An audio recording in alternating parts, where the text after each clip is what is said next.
Good morning.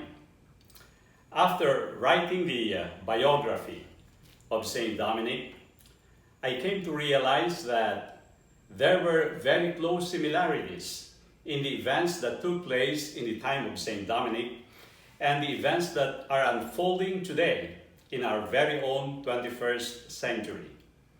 Similarities that are too large and too visible to be overlooked. For example, we are victims of coronavirus for over 2 years now. During the days of Dominic in Palencia, they were visited by a terrible famine where a lot of people died. During Dominic's time, the church is rocked by the scandalous lives of the clergy. In our time, we have the sexual abuse, the pedophilia of the clergy. What about terrorism and mass murder? In Dominic's time, the Albigensian Crusade is billed as the most brutal war in religious history. In our time, we have our war on drugs, mass killings, including the war in the Ukraine. In Dominic's time, he battled the Albigensian heresy. This is considered more serious than the taking of the Holy Land by the Moors, which is external. Heresy is an internal bleeding within the church. The Albigensian heresy threatens the very fabric and foundation of society because they advocate suicide by starvation, and they don't believe in procreation of children since all matter is evil. Had the Albigensian heretics won, the whole of Europe and the whole world would have been very different today. In our time, we also have a heresy, but let me return to this in a little bit. Then one day, I came across the cover of Time magazine where I saw the picture of Einstein as the person of the century. What flashed into my mind is the picture of Saint Dominic as the saint for the 21st century. Both Einstein and Saint Dominic are ardent searchers of truth. Saint Dominic seeking the eternal truth, VERITAS, and Einstein trying to unlock the secrets of the universe. I'm convinced that the truth of science and the truth of religion are one. Now, if Dominic has the Albigensian heresy during the 13th century, what is the heresy of the 21st century? Of course, there is no heresy per se in our century. But what is the social cancer, the plague of our century? Truth is the bread and butter of life. Picture a world where there is no more truth, where one truth is as good as the other. There are no more facts, only interpretations. What would happen? Maria Ressa, Rappler CEO, in her acceptance speech of the Nobel Peace Prize said it best. Without facts, you can't have truth. Without truth, you can't have trust. Without trust, we have no shared reality, no democracy, and it becomes impossible to deal with the existential problems of our times. Climate, coronavirus, now the battle for truth. This battle for truth is what this century is all about. Let me ask you this. What's the use of asking a question in the first place if there is no answer? If our eyes are made for seeing and our ears are made for hearing, then our mind is wired for truth. Einstein did not scan the universe looking for lies. He is looking for principles, for truth that can withstand the test of time. And now, with the death of truth, the plague, the Black Death of the 21st century is upon us. We've just unleashed Pandora's box. It all started in the paradise of Silicon Valley. Right in the middle of the valley stands the tree of knowledge, the tree of good and evil. Like all beginnings, it started with pure simplicity, with pure innocence.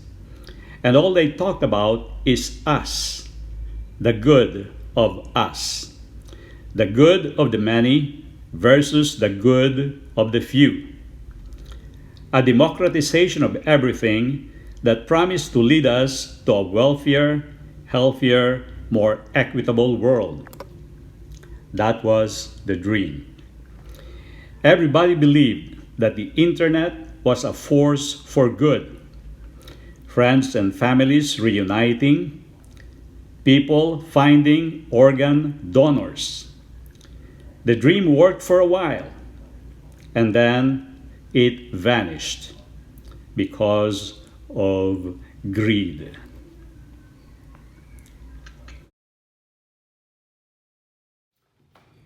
The story of the fall has slept for centuries in the pages of the Bible. It has lost its freshness, its sting.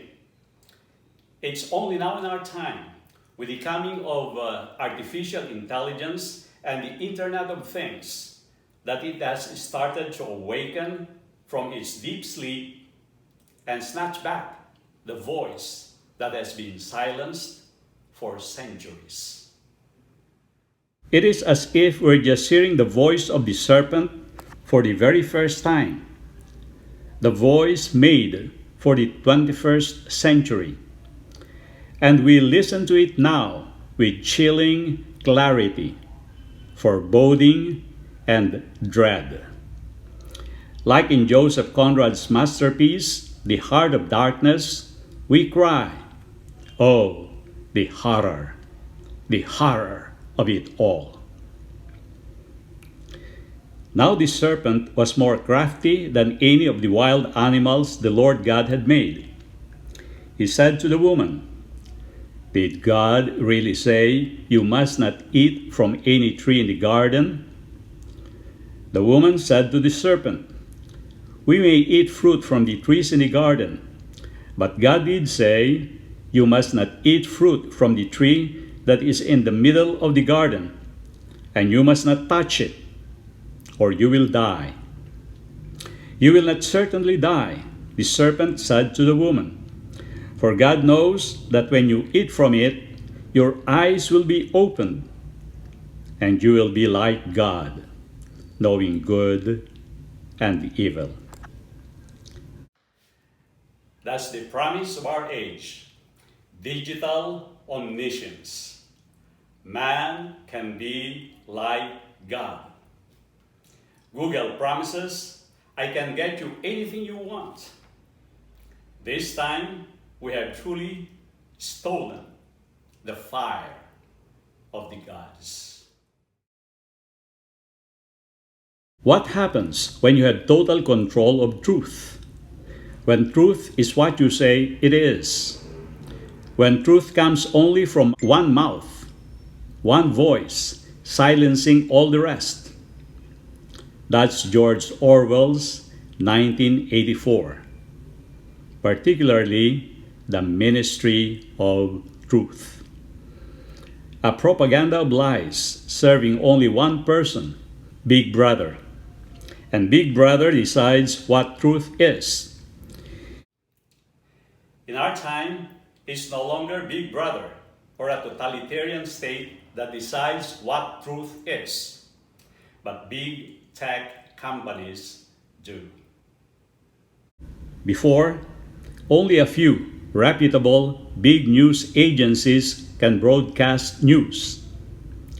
Now, Anybody with a smartphone can become a publisher with a speed and reach that is unprecedented. How can you listen to the voice of truth when it is drowned by the noise of 2 billion broadcasters, each one claiming that they have a hold on truth? Who are we going to believe? The government? Big tech companies? The public?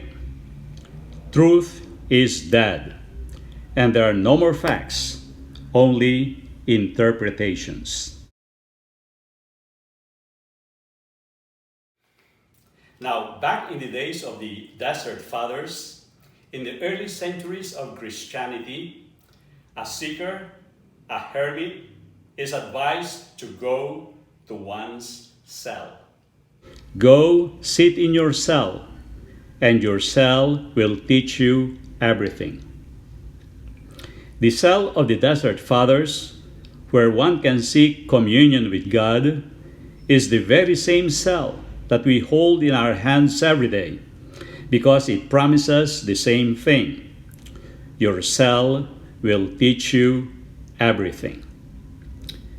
Isn't it ironic that the early seeker of truth in the desert seeks the invisible reality that is God, whereas men of the 21st century seek a carbon copy of reality, which is virtual reality, a man-made reality? Have we progressed or regressed? And so, when you look at the screen of your cell phone, what do you see? Of course, the screen. And you think you're alone, just you and your cell phone in the privacy of your own room. Wrong. On the other side of the screen, invisible to you, are 1,000 engineers with their supercomputers ready to pounce on you. They are not benevolent gods looking for your own good. They are there to track you, extract data from you, feed it to their algorithm machines, and sell it to the highest bidder, their advertisers. That's how these big tech companies make their billions. Where does that leave you? It's not a fair fight. They know everything about you, and you know nothing about them. Facebook states that there are at least 52,000 bits of information for each user. It's like Garry Kasparov, the king of the crop, fighting Deep Blue in a game of chess which he lost. It has been said that AI machines will be the last invention of man, because from then on, AI machines will do all the inventing for us. It is an unfair fight because, as one scientist noted, for centuries the hardware of our brain has not changed, but the computing power of machines, do you know how many times it has increased since 1964? 1 billion times. How can we catch up with artificial intelligence? And right now, everybody is waiting for singularity, when machines can become conscious like human beings. When that happens, here's what Tesla CEO Elon Musk has to say. Human beings will become obsolete.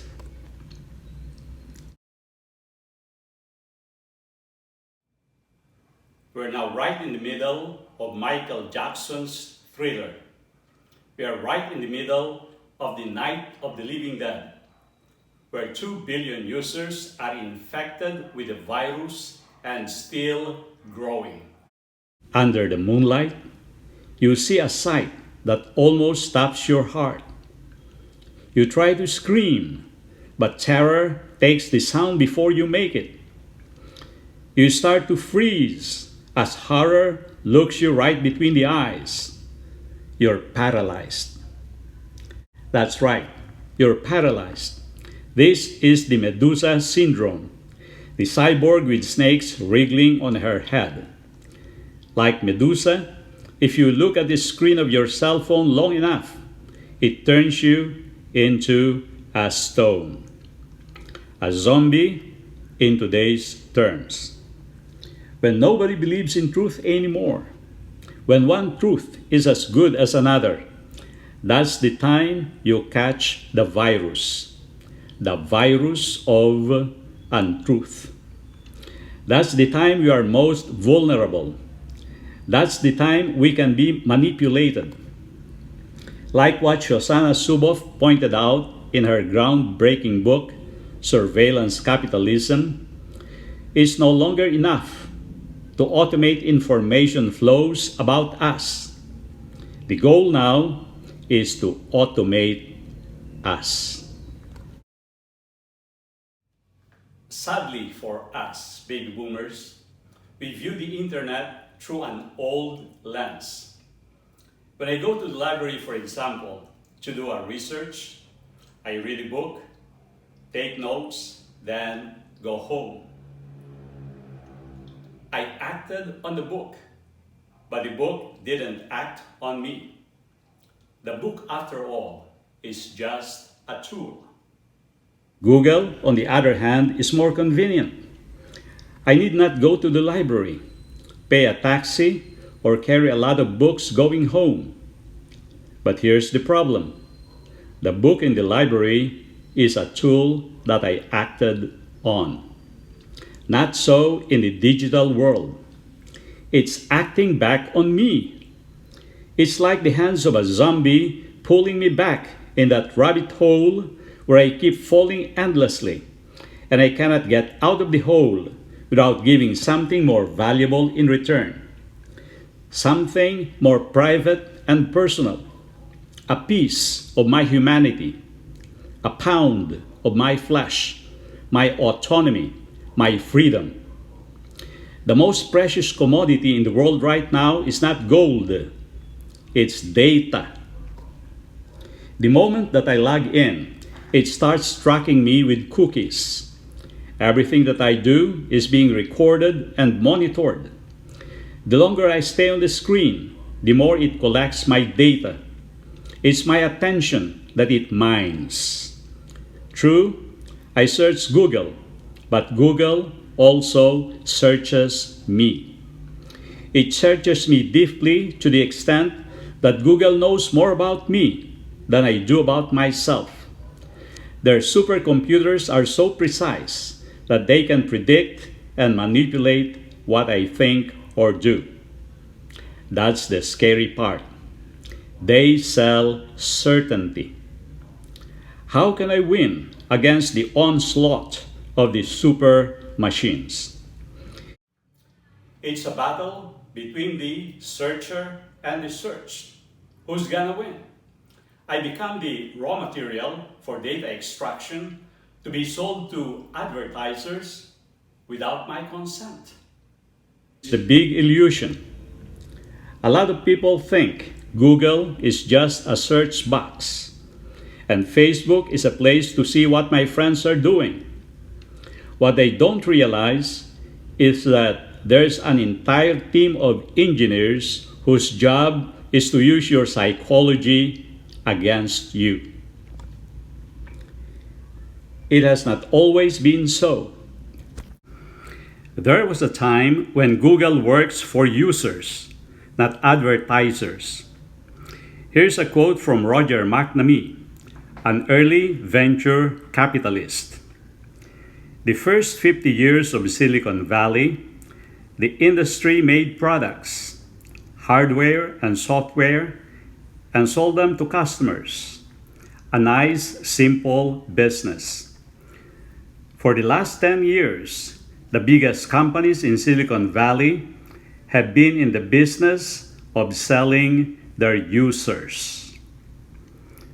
We, the users, are left holding an empty bag, the surplus and exhaust of data extraction.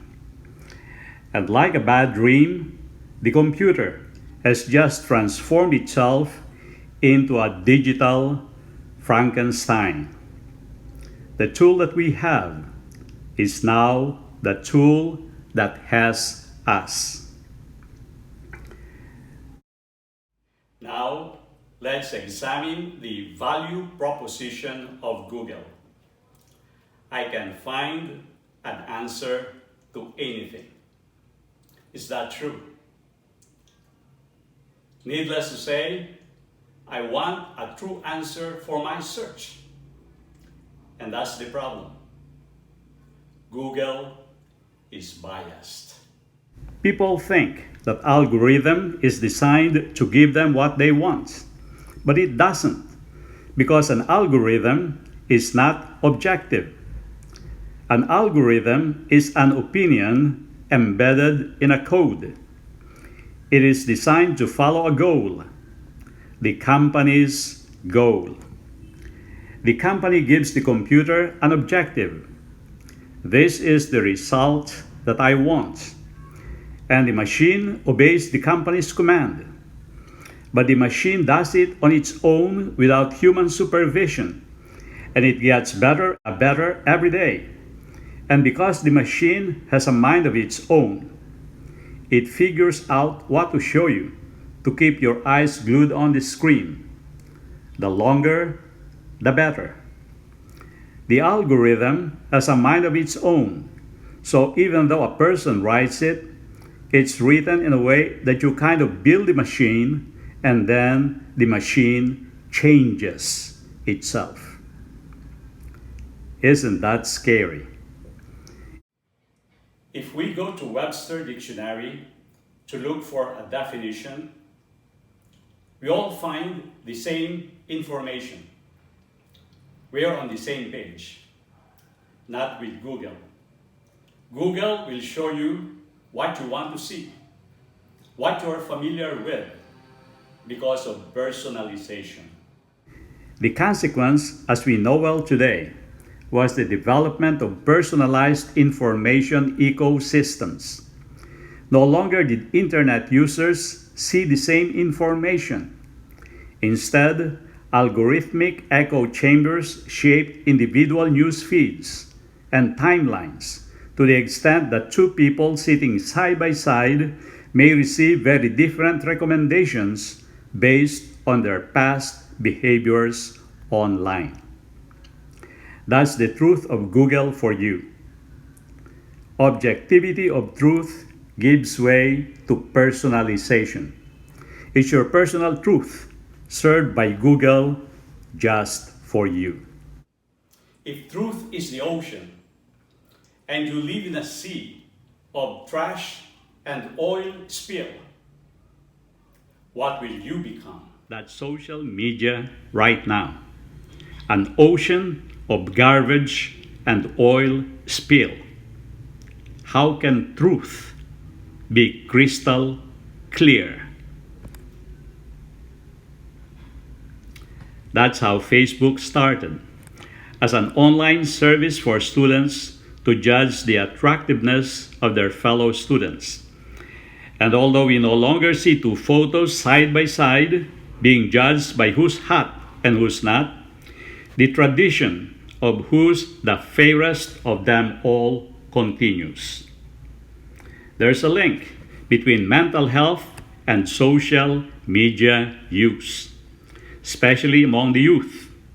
They come home from school and they are glued on their smartphones, making it impossible to do their homework. Who among us parents would like their kids feeling manipulated by tech designers? How can we stop them from competing to unrealistic standards of beauty? This search for perfection has a vicious effect on youth. It makes them more fragile, more anxious, more depressed. People say that the single most important invention of Facebook is the like button. It's a boon and a curse. A boon if you get it, a curse if you don't. We curate our lives around this perceived sense of perfection. because we get rewarded in the short-term signals with hearts, likes, thumbs up, and we conflate them with value, and we conflate it with truth. And so kids feel bad about themselves when they see everyone looking perfect online. And so they use apps to make them look perfect too. Filtered selfies. But this popularity is brittle and short-lived. It coerces them into a vicious cycle of what's the next thing I have to do because I need that dopamine hit back. But there's more. In a congressional testimony, Frances Haugen, a former Facebook employee and a whistleblower, said that Facebook harms children. She told senators that Facebook knew Instagram users were being led to anorexia-related content. Facebook intentionally targets teenagers and children under 13. She added that the company's leadership won't make the necessary changes because they have put their astronomical profits before people. In 2020, Facebook reported a net income of more than $29 billion. She concluded that Facebook was buying its profits with our safety. And so the nightmare begins because social media is a drug and the young are hopelessly addicted to it. They are more anxious, more depressed, with lower self-esteem, victims of the virtual world they roam.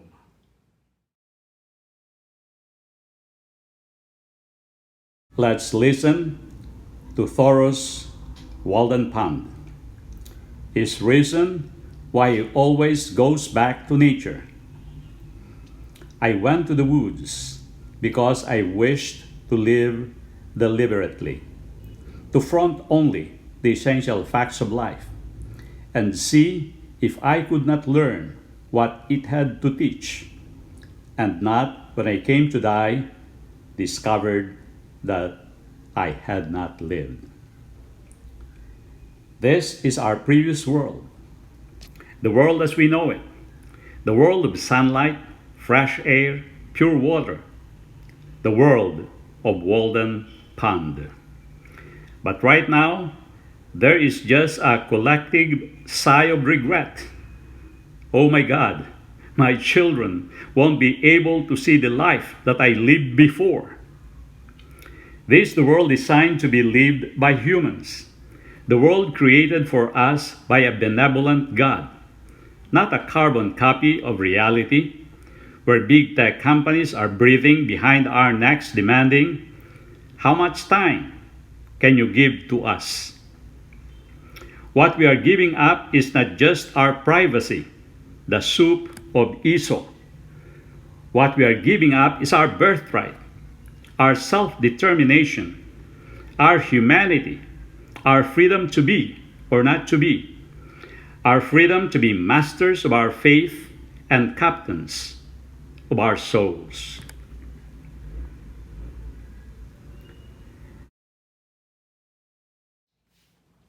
There's nothing new under the sun. Let's go back in time when man stood in the pinnacle of his technological prowess, when he built a tower that reached the sky. Exact same condition where we're standing right now. And this time it's not God that is punishing us. It's our man-made post-truth, our glut of disinformation, fake news, and deep fakes that is the cause of this modern confusion of tongues. Listen to this wise old story. Listen to this wise old truth, so we will not see history repeating itself. The Tower of Babel. Now the whole world had one language and a common speech. Then they said, "Come, let us build ourselves a city with a tower that reaches to the heavens, so that we may make a name for ourselves. Otherwise, we'll be scattered over the face of the whole earth. But the Lord came down to see the city and the tower the people were building. The Lord said, "If as one people speaking the same language they have begun to do this, then nothing they plan to do will be impossible for them. Come, let's go down and confuse their language, so they will not understand each other." Confusion of tongues. Breakdown of trust. When there's no more agreement on what truth is, when you can no longer distinguish between the truth and fake news, how can we solve the problems of our time?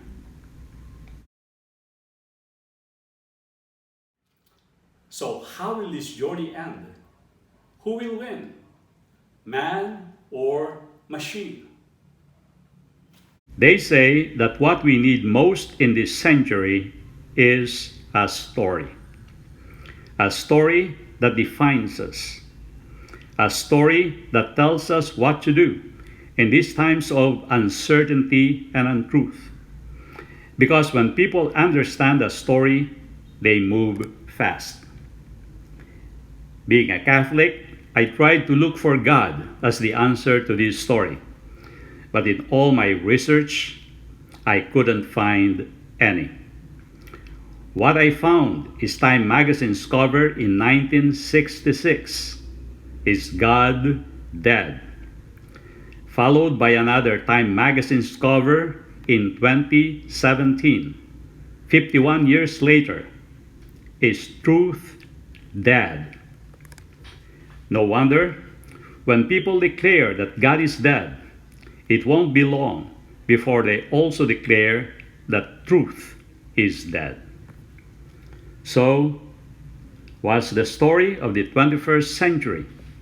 Somebody suggested that the story should be futuristic because this is now the age of artificial intelligence, 3D printing, and the Internet of Things.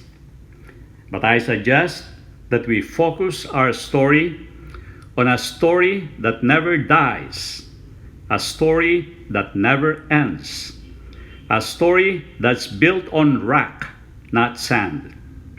And that story is the story of salvation history. Yes, salvation history. The eternal plan of God about His people, the story that will never go away, because it's the story of God's love for us, that He will take care of us and He will never leave us.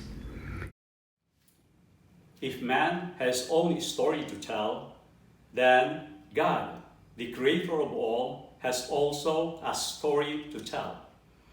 Salvation history is God's own story. Which would you rather believe?